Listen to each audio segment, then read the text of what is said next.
Well,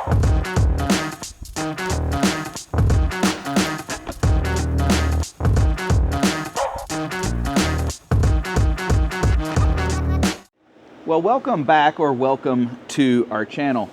As you can see, Tumbleweed has made it home. We're in the shop. It's very winter, so if you hear a little tinkle, tinkle, tinkle, it's our pellet stove cranking at it so that we can do some stuff here in the shop.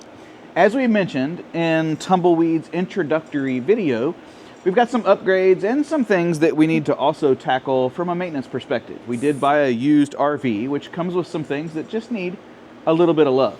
Now, upfront contract, when it comes to the channel, this will be the only video that we go ahead and publish a notification to those of you that have subscribed to the channel.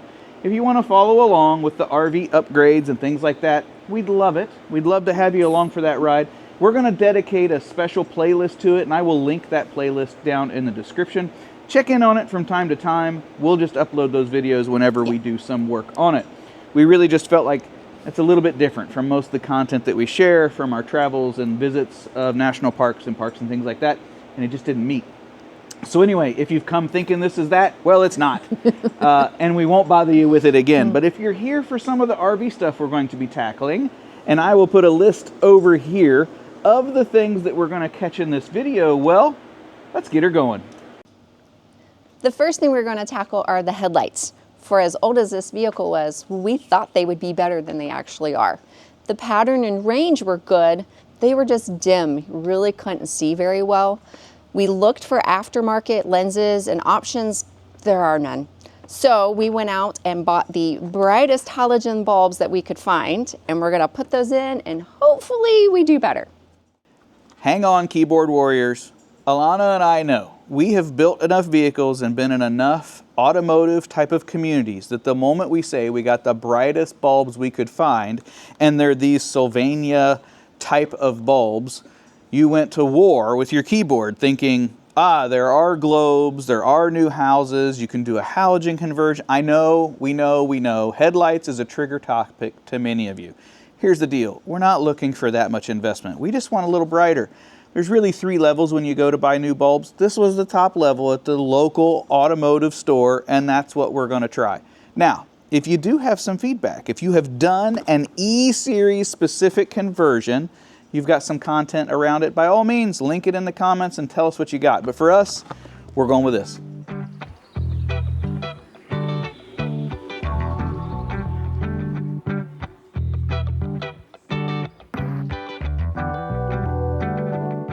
As you can see in the comparison shot, the new ones are definitely brighter.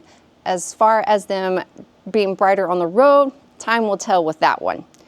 For doing it, there are a lot of YouTube videos to show you how to do it, so I wasn't going to recap that. But the whole housing does have to come out in order to replace the bulb. There are 3 bolts. Ford does use 2 different sizes. So you have an 8mm up top and 2 6mm down below. Once you take those out, it'll pop out and you can replace it and put it back in. So now on to the next task. Well, that next job is a maintenance one, and honestly a pretty important one. When we were bringing Tumbleweed home, from time to time, we had a pretty good significant rattle out of this window, and I think it's coming from a bad seal. We noticed that the seal has gotten a little messed up here in this upper corner, and I think it's a typical thing based on our internet searches for these frameless windows to need a little seal love. If you've got a rattler, based on that research, it's really important to get it squared away, because it's my understanding that in some cases with this rattling, as wind is able to get underneath it going down the road, especially on this front and roadside direction, you can end up with a shattered window. So Lana was able to pick up some seal, and I think this is going to be a fairly simple job. Fingers crossed on that. We've got just a couple of screws up top. These windows will slide out. That'll give us access to the frame here to replace that adhesive foam seal, and then back together we go. So let's hope it goes as easily as I just described.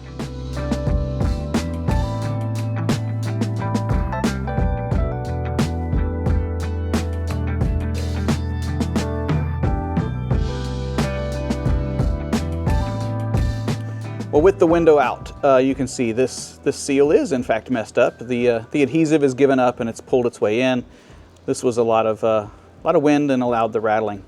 I don't think it's going to be a big deal to replace. However, based on our internet search, we got a little bit of a different seal. This is like a half moon pocket type of seal. Like this is a hollow bore, maybe rubber or silicone seal versus the foam seal that we thought was going to go here.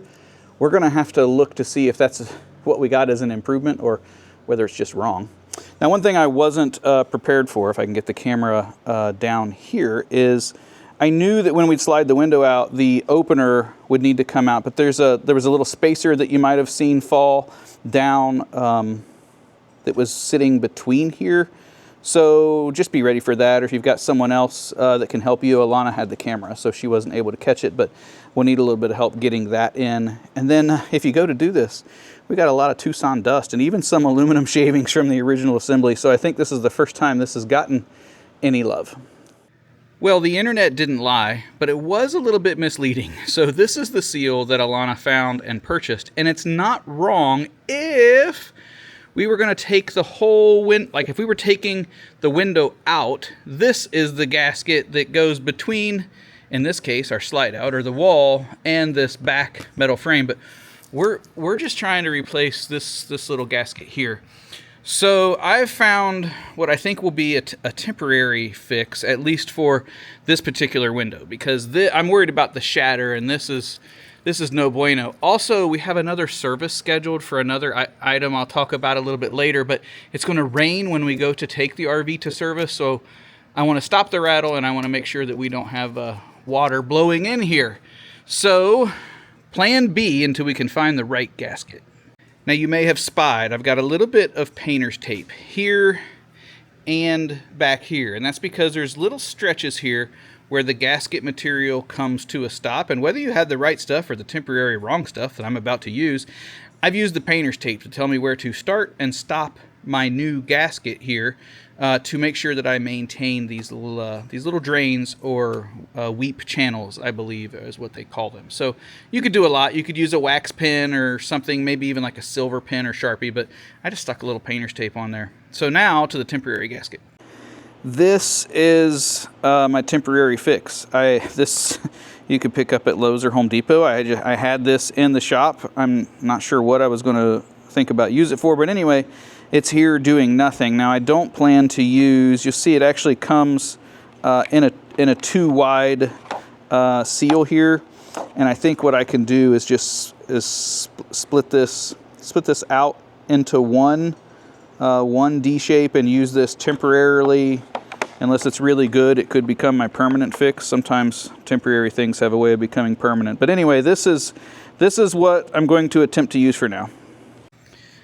Well, there is the new temporary, maybe permanent gasket. We'll see how it does. All installed. I will say by far the hardest thing to do was to get the old adhesive off and then we've just sort of pushed this down. Now the key is we're going to get the windows set back in here again pretty quickly, which should help hold this tight.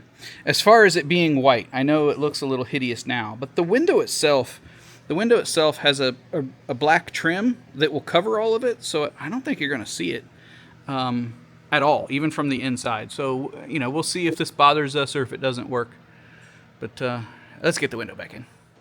Well, there it is, temporarily back together. We have decided that this is a temporary fix for 2 reasons. One, it's just aesthetics. You might actually be able to see from the counter or from the camera angle just a little bit of white. Once that gasket got smushed down, it poked out into a gap that's there, and there is that strip of white that neither Alana nor I like. And the other thing is the D shape to this. I think it's a little too proud. It's a little too tall. This window is not closed as much as this window. And it's pushed out a little bit more. It seems like the glass is under a little bit of tension.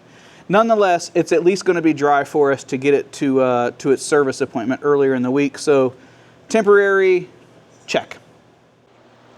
Our next project is an upgrade. This is our front sway bar that we took off of the van, and actually I took it off, did the work underneath because I can, and Jay gets vertigo, so he can't lay on his back. This is the new one. It is a Hellwig. We are not sponsored in any way. We chose it mainly because it is a direct bolt up, no drilling necessary. Also, we notice every Ford that we've owned, the sway bars squeak. And this one's definitely doing that. So hopefully this helps us with the handling as we're going down the highway. If this is a project that you want to take on yourself, it is definitely one you can do. It is an easy DIY driveway project. However, in true Ford fashion, they are using two different size bolts. The front one is a bigger bolt and the back one is a smaller one.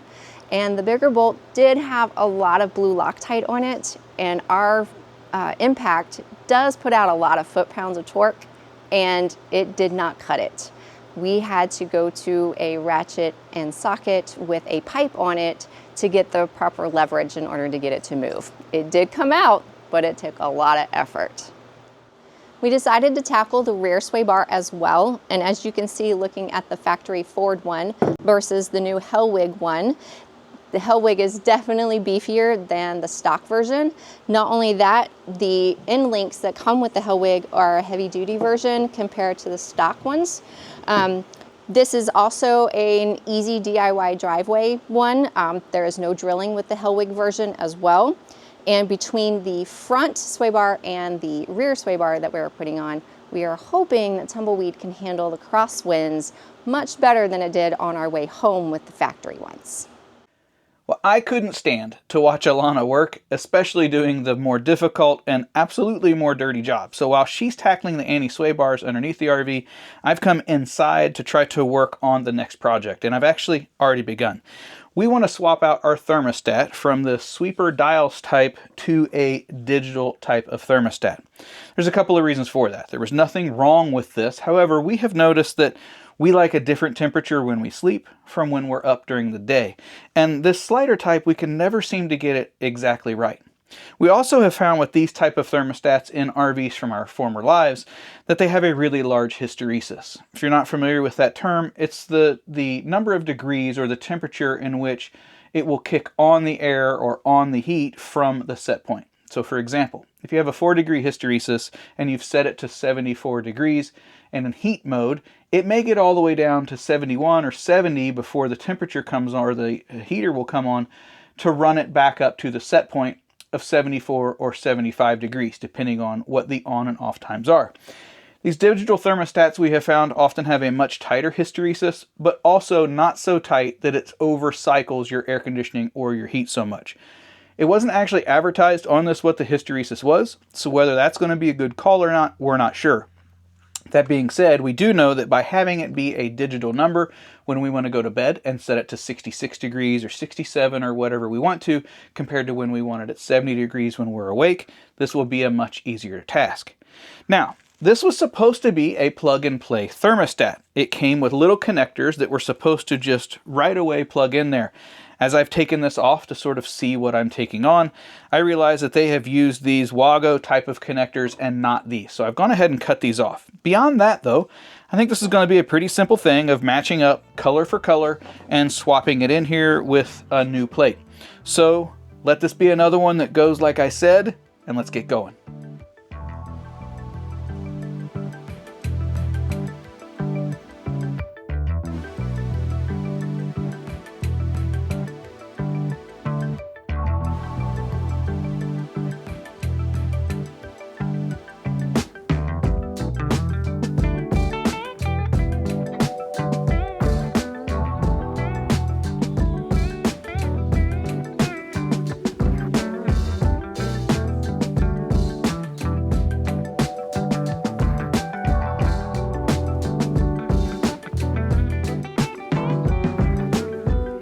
Well, there you go. That really wasn't very bad at all. It went pretty much exactly like I thought. I cut the connectors off and just followed wire by wire.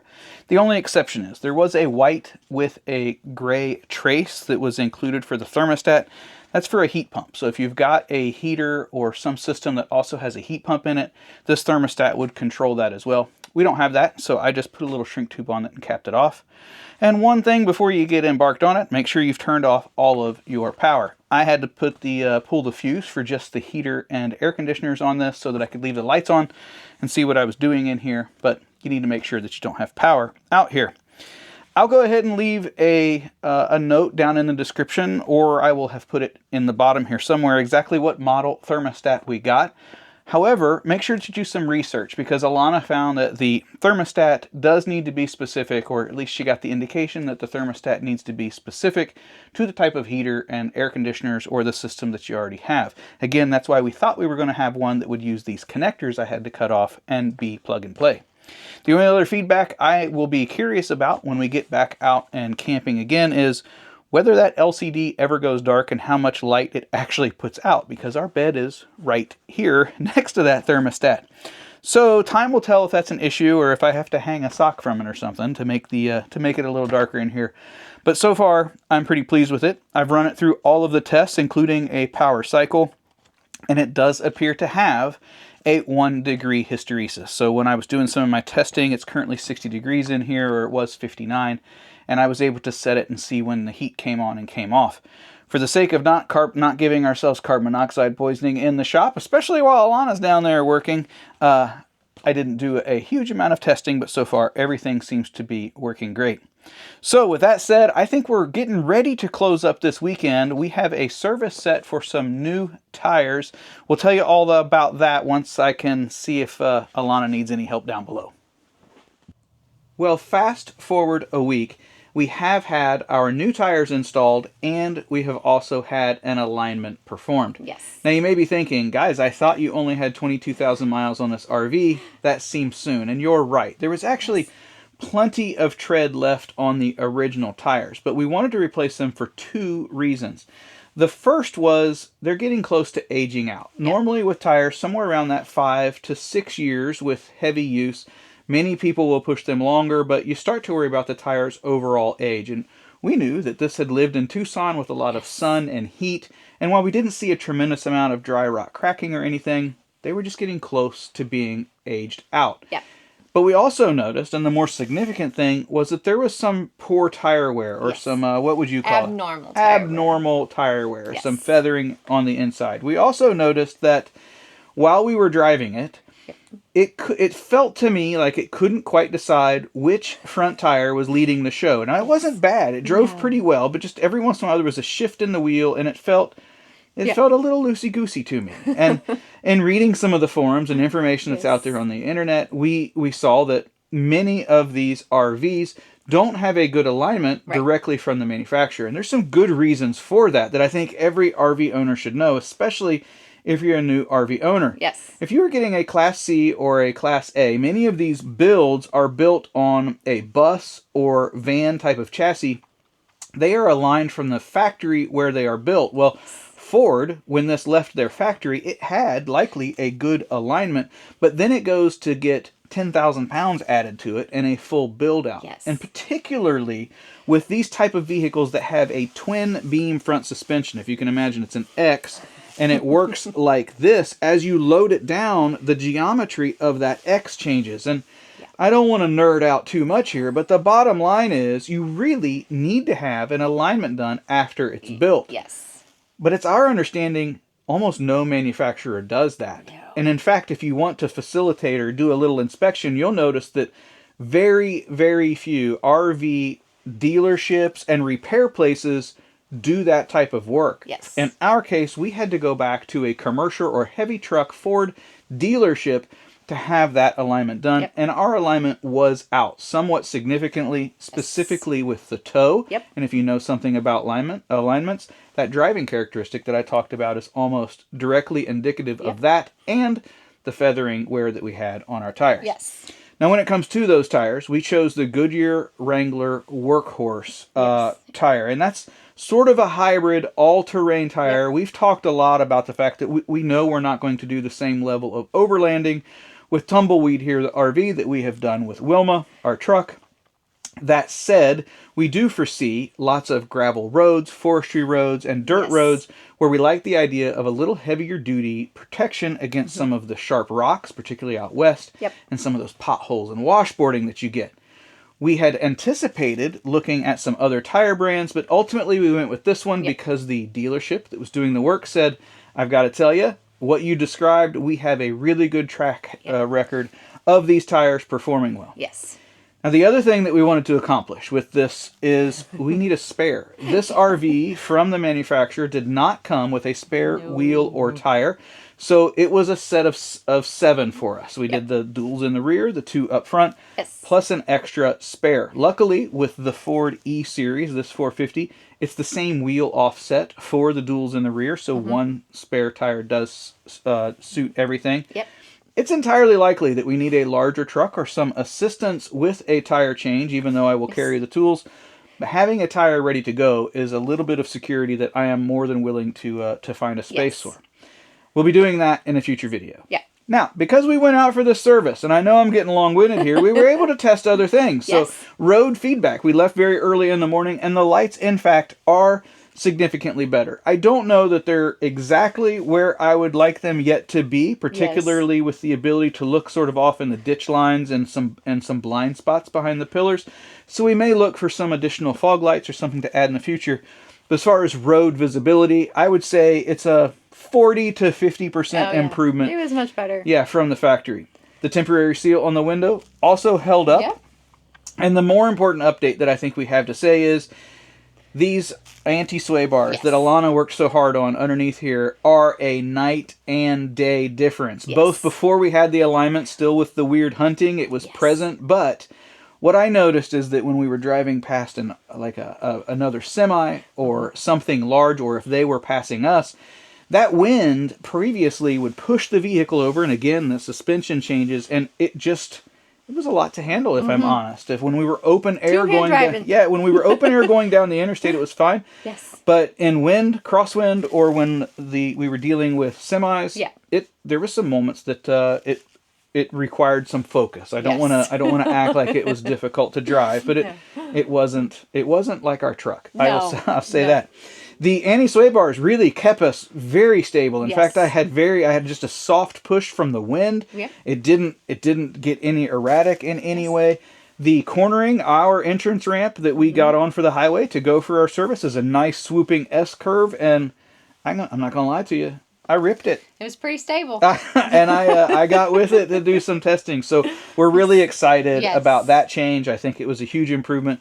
After the alignment, of course, it feels much, much better. Oh, yes. And we do have one more improvement on that. We actually purchased a heavy-duty and improved steering stabilizer as well. We intentionally did not install that in advance of the service because while they can be great for road manners, especially on the interstate with RVs, they can also mask problems. And we wanted to make sure that the alignment and inspection for the dealership was unmasked. I wanted to drive it with a neutral state, know that was right before we went to add that steering stabilizer on. So we're actually ready to start another weekend worth of projects, and we have many, many to do. As we mentioned, we will not be notifying, so please be sure to follow that playlist that we linked down in the description below if you want to see those builds. We're going to add some dimmers, and we've got that steering stabilizer, and we've got a kitchen sink faucet, and kitchen faucet, shower faucet. We're going to likely change up our dinette a bit. We've got some storage over the bunk space.